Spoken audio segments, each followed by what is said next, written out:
Des troupes qui ont joué au célèbre Festival d'Avignon se produisent sous un chapiteau installé dans la cour d'un lycée. Hier soir, sur scène, c'était Richard III. Franck Grasso, Marie Redortier. Dans l'infini de mon âme, voici venir Georges. Du Shakespeare, comme à Avignon. La salle de spectacle est en fait un chapiteau posé dans la cour d'un lycée. Quelques heures plus tôt, l'interprète et metteur en scène de Richard III prenait ses quartiers à l'internat. C'est très étonnant. Voilà, c'est par là, alors, la chambre de Richard III, si j'ose dire. Voilà, c'est là.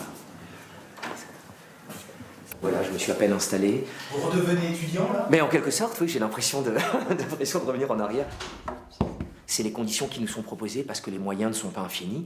Et je trouve que c'est formidable de faire cet effort. Et je connais beaucoup de compagnies qui viennent jouer ici et les gens adorent. William Mesguich n'a pas hésité. Moi, j'ai joué énormément de spectacles à Paris, dans ma vie, dans des très beaux endroits, mais j'adore aller à la rencontre des gens. C'est aussi ça, notre métier. Et c'est ainsi que la compagnie de l'étreinte est arrivée au lycée professionnel d'Ambérieu-en-Bugey pour séduire notamment les élèves. À chaque fois qu'on fait une représentation, on se dit c'est peut-être un élève de plus qu'on gagnera en tant que spectateur pour dans 10 ans, dans 15 ans. Ouais. Il y a de l'espoir, madame. Le roi s'exprime avec gaieté. Dieu lui accorde la santé. Cela fait une trentaine d'années que les personnels de l'établissement scolaire se chargent de l'accueil des troupes. Au début, on jouait sous cet abri. La logique était celle de profs qui voulaient ouvrir la filière professionnelle à la culture. Et je dois dire que je suis émerveillé de voir d'anciens élèves aujourd'hui qui ont des barbes blanches, etc. et qui jouent, qui font du théâtre dans amateur ou qui sont là et qui viennent maintenant au festival régulièrement. Ça, c'est vraiment ce dont je suis plus content. Et le festival Coup de cœur d'Avignon a pris de l'ampleur. Il est désormais ouvert à tous les habitants. Son budget dépasse les 100 000 euros. Grâce aux subventions, les billets sont à une vingtaine d'euros, 15 pour les plus jeunes.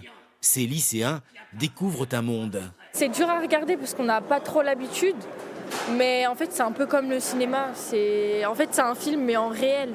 On voit vraiment les personnes jouer. Ce que le comédien arrive à nous transmettre, qui est magique, c'est justement les émotions.